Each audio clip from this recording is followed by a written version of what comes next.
क्या मैं जान सकती हूँ बेगम साहिबा ने मुझे इस वक्त क्यों बुलाया? मेरी प्यारी सहेली कामनी, मेरी जान तो आफत में है, इसीलिए तुम्हें तकलीफ दी। तुम्हारे सिवा और कोई नहीं जिसके सामने मैं दिल खोल सकूं। अरे, तुम तो पहेलियां बुझा रही हो माँ बानो, कुछ साफ साफ भी तो कहो। पहेलियां बुझा नहीं रही, अभी अभी पहेलियां पढ़ी हैं और उनका मतलब तुमसे समझना चाहती हूँ। तुम इतनी पढ़ी लिखी और समझदार हो कामनी, मेरी मदद नहीं करोगी? मतलब? मतलब ये कि आज मेरे हाथ खान खाना की लिखावट में कुछ ऐसी चीजें लग गई हैं कि बस तबीयत परेशान हो गई है कामनी। पता नहीं वो कौन है जिसके लिए ये सब लिखा जा रहा है। अच्छा, तो बीवी शौहर के दिल का राज जानना चाहती है? हाँ बेशक। देखो तो माजरा क्या है। ये रहा माजरा, देखो। बहुत दिवस पर पियवा आयहु आज, पुलकित नवल दुलहिया कर गृह काज, आगत पतिका। ओह तुम्हें हंसी सूझ रही है और मेरा कलेजा मुंह को आ रहा है। अरे पगली, ये तो नायिका भेद के उदाहरण हैं। नायिका भेद? ये नायिका भेद क्या चीज होती है? मर्दों को तो जानती हो ना। मर्दों को तो नहीं, लेकिन मर्द को जानने का गुमान जरूर था। लेकिन अब तो वो भी टूटता नजर आ रहा है कामनी। अच्छा बाबा, अच्छा, तो यूं समझो कि ये मर्द पुराने जमाने से औरतों को घूर घूर कर देखते आ रहे हैं और सारी औरत जात को इन्होंने किस्मों में बांट रखा है। औरतों की किस्में? तब क्या, पद्मिनी, हंसिनी, हस्तिनी, आगत पतिका, प्रोषित पतिका, मुग्धा, खंडिता, स्वकिया, परकिया वगैरह वगैरह। सच? सच नहीं तो क्या झूठ। और ये भी सुन लो, इस मैदान में तो तुम्हारे मियाँ से कोई टक्कर नहीं ले सकता। उनका बरवै नाई का छंद बेजोड़ चीज है। अच्छा, एक उदाहरण सुनो। खेलत जाने सी टोलवा नंद किशोर, छुई वृषभानु कुमरिया भैगा चोर। मैं समझी नहीं। राधा के स्पर्श का सुख पाने के लिए कृष्ण खेल में जानबूझकर चोर बन जाते हैं। अच्छा अच्छा, एक मिसाल और दो। अच्छा, तो अब तुम्हें भी रस आने लगा। लो सुनो। मितवा ओठ कजरवा जावक भाल, लेह सिकाढ़ी बरियैया तकी मनिमाल। अरे, ये कैसा खिलवाड़ है? हाँ, खिलवाड़ तो है ही। नायक के होठों पर नायिका की आंखों का काजल लग गया और नायक के माथे पर नायिका के पैरों की महावर लगी है। हाय, बस बस, मुझे नहीं सुनना। इन मर्दों को शर्म भी नहीं आती, जो दिल में आता है लिख देते हैं। हाँ, ये भी कवि के लिए सौभाग्य की बात है कि जो उसके मन में आए उसे वो लिख सके। अरे लो, तुम्हारे मियाँ आ रहे हैं, अब मैं चलती हूँ। अच्छा। क्या बात है बेगम, आज बड़ी मन ही मन मुस्कुरा रही हो? बड़ी रंगीन तबीयत पाई है आपने। हाँ, सारी जिंदगी ही रंगीनी में गुजरती जा रही है। जंग के मैदान में खून की लाली और साहित्य के संसार में विचारों की हरियाली। आप बड़े पक्के खिलाड़ी मालूम पड़ते। इसमें क्या शक, तलवार के खेल दोनों हाथों से दिखा सकता हूँ। हाँ, कलम का खेल सिर्फ दाहिने हाथ से खेलता हूँ। लेकिन आज त्योरियां कुछ बदली सी, कुछ चढ़ी सी दिखाई दे रही हैं। कौन है ये परी जिसकी अदाएं आपको इस कदर भा गई हैं? अच्छा, तो ये बात है। देखो बेगम, ये हिंदुस्तान का सौंदर्य शास्त्र है। ये मुल्क बाहर से भी अधिक भीतर से धनी है। इसकी भीतरी दौलत पर मैं मुग्ध हूं। ज्ञान की मेरी प्यास बढ़ती ही जा रही है। मैं अपने मुल्क की हर विद्या सीख लेना चाहता हूं। और तो और ज्योतिष का भी मैंने अच्छा अभ्यास कर लिया है। ये मेरे सवाल का जवाब नहीं हुआ। तुम खुद ऐसी लाजवाब हो कि मुझे किसी और की अदाओं की ओर आंख उठाने की जरूरत ही नहीं। तुम्हारे सामने मेरा बरवै नायिका भेद है। लाओ तुम्हें कुछ सुनाऊं। मैंने इसमें सारी नायिकाओं का चित्रण कर डाला है। ये बात और है कि मेरी निगाह में केवल एक ही नायिका है, केवल एक, वरना खान खाना का हरम अब तक मीना बाजार हो गया होता। मीना बाजार का आप पर कोई असर नहीं? हाँ, है तो मेरी रचनाओं पर, नगर शोभा पर। नगर शोभा की प्रेरणा ही मीना बाजार है। मैं कितनी खुशकिस्मत हूँ। और मैं लेकिन ये बरवे छंद तो मैंने पहली बार सुना। महाभारत, इस छंद की भी एक कहानी है। मेरा एक सैनिक लंबी छुट्टी पर घर गया था। उसी बीच उसकी शादी हो गई। नई नई शादी, वो भूल ही गया कि नौकरी भी करता है। कुछ दिनों बाद जब होश आया तब नौकरी पर आने से उसे डर लगा। पत्नी को जब पति की हैरानी मालूम हुई तो उसने 2 सतरें लिख दी और कहा, इन्हें खानखाना की खिदमत में पेश कर देना। अच्छा, मैं भी तो सुनूं, सैनिक की बीवी ने क्या लिखा था? प्रेम प्रीत के बिरवा चलेउ लगाए, सींचन की सुध लीजो मुरझ न जाए। वाह, बहुत खूब। क्या लिखा है? आपने बेचारे को माफ किया या नहीं? माफ करने की बात करती हो? मैंने तो उसे इनाम भी दिया। अच्छा। और बिरवा शब्द के आधार पर इस छंद का नाम बरवे रख दिया। सुभान अल्लाह। फिर तो इस छंद को मैंने दिल से लगा लिया और दोस्तों को भी इसकी सुंदरता से परिचित कराया। यहाँ तक कि गोस्वामी तुलसीदास ने भी इसे अपनाकर मुझ पर एहसान किया। गोस्वामी तुलसीदास ये किस दरबार के कवि हैं? दरबारों के दरबार, भगवान राम के दरबार के कवि। मेरी नजर में सबसे सफल कवि। मुझे गर्व है कि वो मुझ पर कृपा दृष्टि रखते हैं। अच्छा, एक बात कहूं? कहो, बेहिचक कहो। देखती हूँ कि हिंदू जीवन, रहन सहन और तहजीब में आप पूरी तरह डूब गए हैं। आपकी कविताएं पढ़कर ये समझना मुश्किल हो जाता है कि आप हिंदू हैं या मुसलमान। यहाँ तक कि मुझे कभी कभी ताने भी सुनने पड़ते हैं। ऐसे ताने अभिनंदन से कम नहीं होते मेहबानो। मुझे तो बड़ी खुशी होती है जब मैं भारतीय देवी देवताओं की कहानियां पढ़ता हूं। उनके पीछे मुझे इंसान की शक्ल साफ दिखाई देती है। भजन सुनकर मुझे आनंद आता है। मेरा बस चले तो मैं दुनिया के सारे देवताओं की पूजा कर डालूं, क्योंकि हर पूजा में मुझे आदमी के श्रद्धा से भरे दिल के दर्शन होते हैं। दरबार के लोग हंसते नहीं आप पर? अकबरी दरबार का वातावरण बहुत उदार है महाबानो। मियां तानसेन हिंदू तीर्थों की यात्रा करते रहते हैं। गणेश, विष्णु और शंकर के भजन गाते हैं। दरबार के सभी लोग होली खेलते हैं, दिवाली मनाते हैं, ईद मिलते हैं। हमारी तो नींव ही इस धरती पर है, समझी? सुना है बादशाह सलामत को इस्लाम के अलावा किसी और मजहब की खोज है। तुमने बिल्कुल ठीक सुना। इस्लाम के मुस्तकबिल के लिए क्या ये सब ठीक है? ठीक ही नहीं, जरूरी भी है। हम हिंदुओं का दिल जीतना चाहते हैं। उनके सामने इस्लाम की सच्ची तस्वीर, डरावनी नहीं, प्यारी तस्वीर पेश करना चाहते हैं। जैसा राजा वैसी प्रजा, क्यों, है ना बात सच? हमारा राजा ऐसा ही है। मेरी बात छोड़ो, पर बीरबल, तानसेन, अबुल फजल, फैजी वगैरह तो बहुत मामूली हैसियत के लोग थे, लेकिन अपने गुणों के बल पर बादशाह की नजरों में ऊपर उठते चले गए। उनकी जेबें खाली थीं, लेकिन दिल और दिमाग उसमें बेशुमार दौलत भरी थी।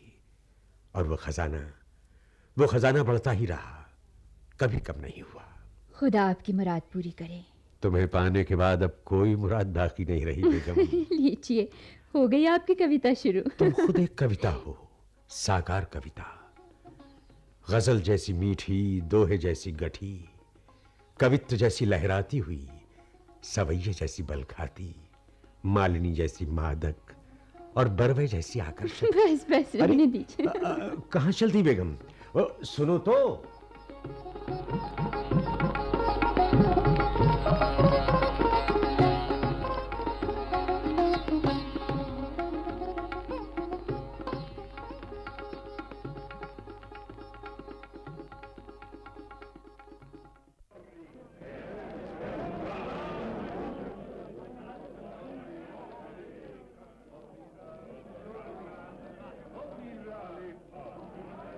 आइए आइए नरहरि जी। कौन? ओ, कवि और ब्रह्म। आज की गोष्ठी किस उपलक्ष्य में हो रही है? कल दरबार में खानखाना का जो सम्मान हुआ, उसे हम सब कवियों का सम्मान समझते हैं। यह गोष्ठी कवि रहीम के अभिनंदन की कामना से हो रही है, और हम सब के अग्रज होने के नाते आप इसकी अध्यक्षता करेंगे। अच्छा, तानसेन जी, गंग जी, राजा टोडरमल, राजा आस्करण, चतुर्भुज जी, कवि मनोहर यहाँ पहले से ही उपस्थित हैं। और कवि रहीम भी पहुंचने ही वाले हैं। और कौन कौन से महान भाव पधार रहे हैं? कवि होल राय, चंद्रभान जी, करुणेश जी आज के पधारने की पूरी आशा है।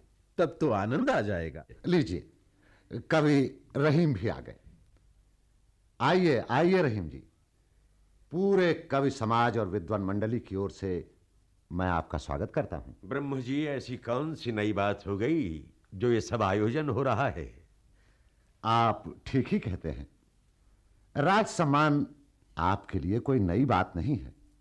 आए दिन दरबार आपको उपाधियां तो देता ही रहता है, लेकिन हमारे लिए यह गौरव की बात है, क्योंकि रहीम एक महान कवि भी हैं। प्रोत्साहन के लिए आभारी हूं।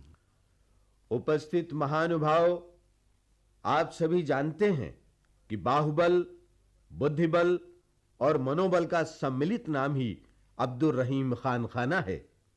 युद्ध और शांति दोनों पर खान खाना की पकड़ समान है। खान खाना का व्यक्तित्व तो इतना बहुमुखी है कि वे व्यक्ति के रूप में एक संस्था हैं। उनकी उपलब्धियों पर हमें गर्व है। मित्रों, इस अवसर पर मैं एक घटना का वर्णन करना चाहता हूं जो खान खाना के उनके बहुभाषा ज्ञानी होने का परिचय देती है। बादशाह सलामत से मिलने अरब, ईरान और तुर्किस्तान से राजदूत आए थे। उन राजदूतों ने जो परिचय पत्र प्रस्तुत किए, उन्हें पढ़ने का काम रहीम को सौंपा गया। रहीम ने एक एक पत्र को पढ़ना शुरू किया। यह समझ में नहीं आ रहा था कि उनके हाथ में किस भाषा में लिखा हुआ पत्र है, क्योंकि पढ़ने की गति से ही वे मन ही मन अनुवाद भी कर लेते थे। इस चमत्कार को देखकर दुनिया के कोने कोने से आए हुए मेहमान दंग रह गए। अरबी में लिखा हुआ पत्र पढ़ते समय फारसी का पत्र मालूम होता था, और फारसी का पत्र जैसे फारसी में नहीं, हिंदी में लिखा हुआ हो।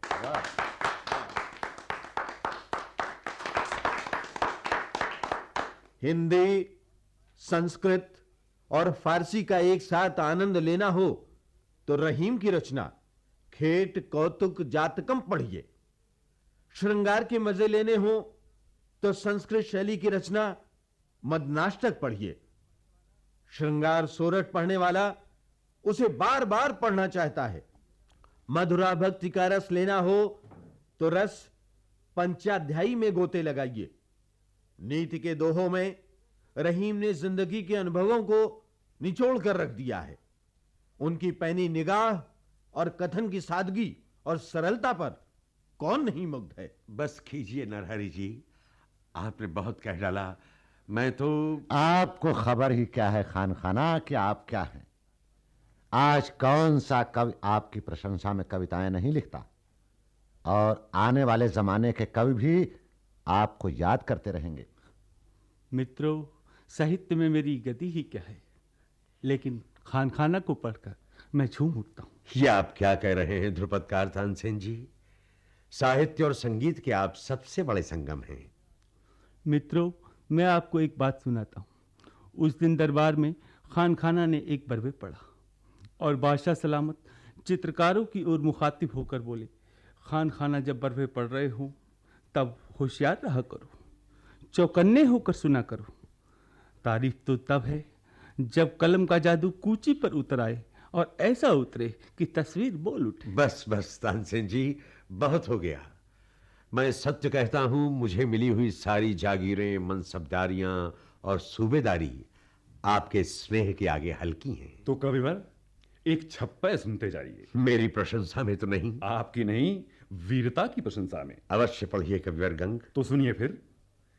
चकित भंवर रही गयो गमन नहीं करत कमल बन, अहि फनि मनि नहीं लेत तेज नहीं बहत पवन घन। हंस मान सर तजो चक्क चक्की न मिलय अति, बहु सुंदर पदिमनि पुरुष न चहे न करे रति। खल मलित शेष कवि गंग मन, अमित तेज रवि रथ खस्यो।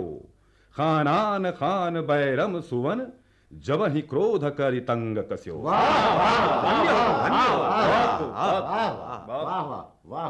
कविवर गंग, आपके छप्पे की एक एक पंक्ति लाजवाब है और एक एक पंक्ति पूरा छप्पा है।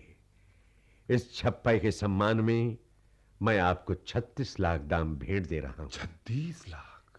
इस समय तो साथ इतने ही हैं। नहीं नहीं, मेरा मतलब ये नहीं था। कविवर, आप जानते हैं कितनी दिशाओं, कितने मार्गों से मेरे पास धन आता है। उसे निकलने का भी तो रास्ता होना चाहिए। ऐसी उदारता, ऐसी महानता और उस पर ऐसी विनम्रता। सीखे कहां नवाब जू, ऐसी दीने दैन। ज्यों ज्यों कर ऊंचो करो, त्यों त्यों नीचे नैन। देनदार को और है, भेजत सो दिन रैन। लोग भरम हम पर धरें, याते नीचे नैन। धन्य हो, धन्य हो, धन्य हो, धन्य हो, बहुत धन्य हो। खूब, बहुत खूब। मित्रों, आपको जानकर प्रसन्नता होगी कि कविवर रहीम ने इधर भाषा के ऐसे ऐसे प्रयोग किए हैं जिनमें एक ही पंक्ति में संस्कृत और खड़ी बोली का साथ साथ प्रयोग हुआ है। निवेदन है कि कम से कम एक छंद तो कविवर सुना ही दे। जो आज्ञा। शरद निशि निशी थे चांद की रोशनाई, सघन वन निकुंजे कान्ह वंशी बजाई। रतिपति सुत निद्रा साइयां छोड़ भागी, मदन शिरसी भूयः क्या बला आन लागी। वाह वाह वाह, क्या बड़ा आनंद क्या लगा। बात, आनंद धन्य है, लगा। धन्य है, हो, धन्य हो।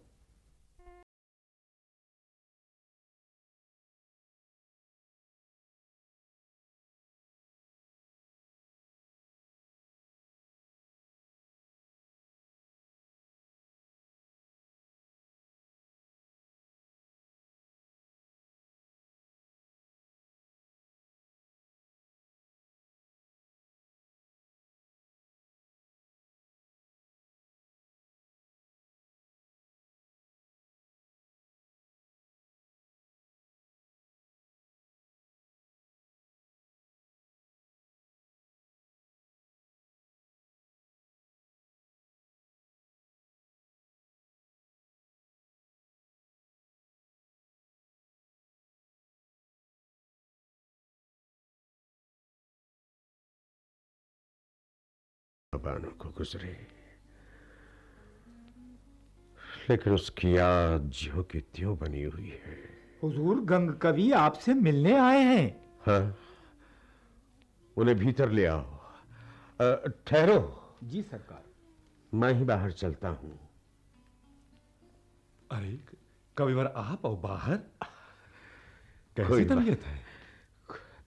तबीयत वैसी ही है कविवर, वैसी ही शायराना फकीराना।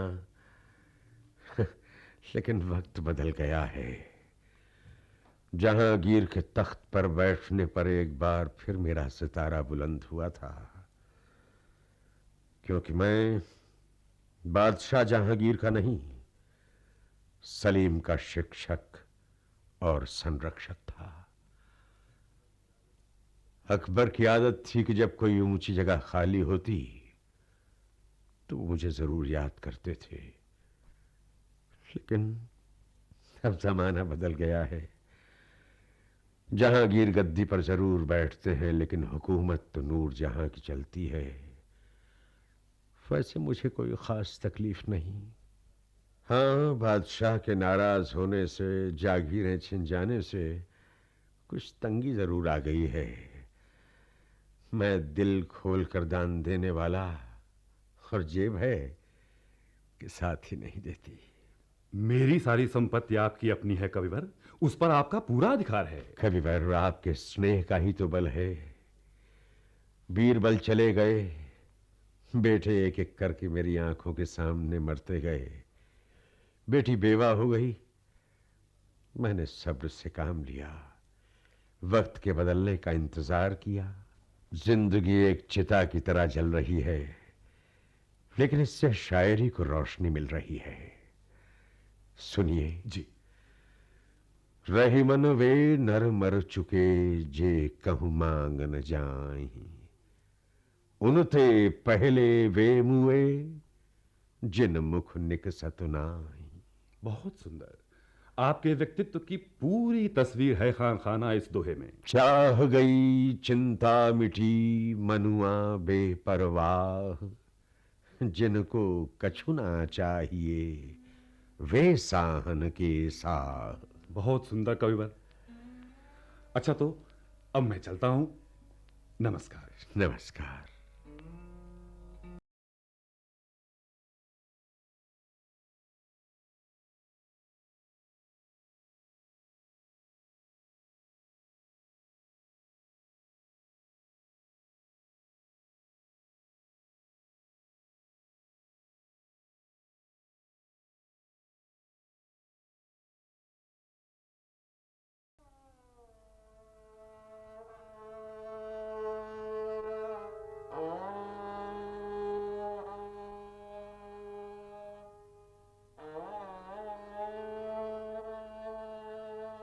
कहो भाई, कैसे आना हुआ? गोस्वामी तुलसीदास जी ने आपके नाम ये पत्र भेजा है। मेरे आहो भाग्य। क्या कष्ट है तुम्हें? कन्या का विवाह है हुजूर, और घर में फूटी कौड़ी भी नहीं है।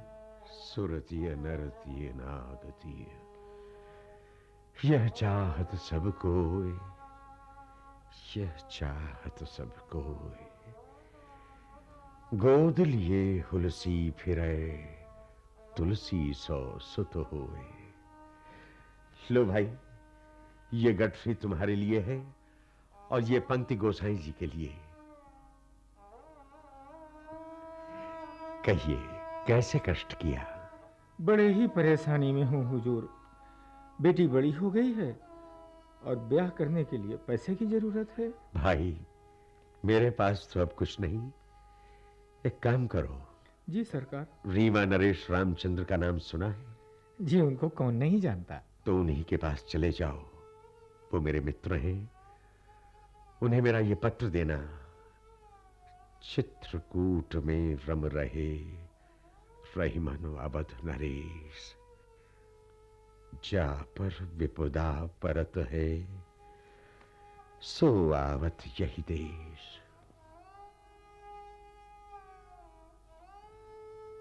सरकार, सरकार, बड़े संकट में हूँ, मेरे लिए भी एक चिट्ठी लिख दीजिए। रहीमन चुप हुए बैठिए, देख दिनन के फेर, जबनी के दिन आई हैं, बनत न लगी है बे।